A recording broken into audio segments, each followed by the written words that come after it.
തെരഞ്ഞെടുപ്പ് ഫലം വന്നതിന് തൊട്ടു പിന്നാലെ തൃശൂർ DCCയെ സംബന്ധിച്ച് എല്ലാ ദിവസവും വാർത്തകളാണ്. കൂട്ടത്തല്ലാണ്, പിന്നീട് അവിടുന്ന് സ്ഥാനമൊഴിയുന്നു, അങ്ങനെ പല സംഭവങ്ങളും ഉണ്ടായി. ഇപ്പോൾ ഏറ്റവും പ്രധാനപ്പെട്ട ഒരു വിവരം വരുന്നത് തൃശൂർ DCC പ്രസിഡന്റിന്റെ നേതൃത്വത്തിൽ മർദ്ദിച്ചുവെന്ന് പരാതി നൽകിയ സജീവൻ കുരിയച്ചിറയുടെ വീടിന് നേരെ ആക്രമണം ഉണ്ടായിരിക്കുന്നു. വീടിന്റെ ജനൽ ചില്ലകൾ അടിച്ചു തകർത്തു, ചെടിച്ചട്ടികളും നശിപ്പിച്ചു.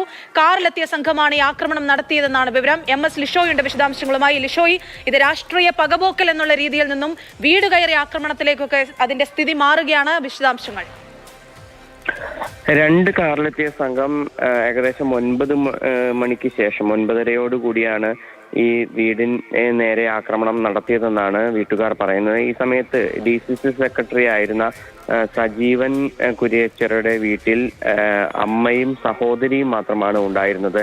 കഴിഞ്ഞ ദിവസം ഈ DCC ഓഫീസിൽ വെച്ച് മർദ്ദനമേറ്റു എന്ന് പറഞ്ഞ് പരാതി നൽകിയ വ്യക്തിയാണ് സജീവൻ കുരിയച്ചിറ.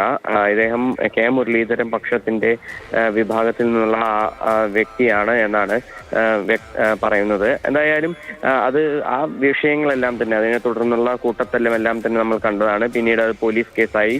ഇപ്പോൾ 2 വിഭാഗക്കാർക്കെതിരെയും നടപടി എടുത്തിട്ടുണ്ടായിരുന്നു പാർട്ടി തലത്തിൽ. അതായത് ജോസ് വള്ളൂരിനെതിരെയും അതുപോലെ തന്നെ UDF ചെയർമാനെതിരെയും ജില്ലയിലെ നടപടി എടുത്തിട്ടുണ്ടായിരുന്നു. ഇരുവരുടെയും രാജി നേതൃത്വം ആവശ്യപ്പെടുകയും ചെയ്തു. ഈ സജീവൻ കുരിയച്ചിറയെയും ഈ വിഷയത്തിൽ സസ്പെൻഡ് ചെയ്തിട്ടുണ്ട്. എന്തായാലും ഇതെല്ലാം തന്നെ നിലനിൽക്കുന്ന സാഹചര്യത്തിലാണ് സജീവൻ കുരിയച്ചിറയുടെ വീട്ടിലേക്ക് ഇപ്പോൾ ആക്രമണം ഉണ്ടായിരിക്കുന്നത്. ഇതുമായി ബന്ധപ്പെട്ട് പോലീസിൽ പരാതി നൽകുമെന്നാണ് നിലവിൽ അറിയിച്ചിരിക്കുന്നത്. കുറച്ച് സമയങ്ങൾക്ക് മുൻപ് സജീവൻ കുരിയച്ചിറ വീട്ടിലുണ്ടോ എന്ന് ചോദിച്ചുകൊണ്ട് 2 കാറുകളിലായി സംഘം എത്തി. അതിനുശേഷം വീട്ടുകാരെ ഭീഷണിപ്പെടുത്തുകയും വീടിന്റെ മുൻപിലെ മുറ്റത്തുണ്ടായിരുന്ന ചെടിച്ചട്ടികളും അതുപോലെ തന്നെ വീടിന്റെ ജനൽ ചില്ലുകളും ഇവർ തകർത്ത ശേഷം കാറിൽ കയറി പോവുകയായിരുന്നു എന്നാണ് വീട്ടുകാർ പറയുന്നത്.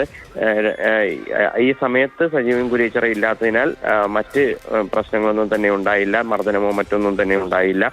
പക്ഷേ ഈ വീട്ടുകാരെ ഭീഷണിപ്പെടുത്തുകയും വീടിന് നാശനഷ്ടം ഉണ്ടാക്കുകയുമാണ് ചെയ്തിരിക്കുന്നത്. ശരി, MS ലിഷോയാണ് വിശദാംശങ്ങൾ നൽകിയത്.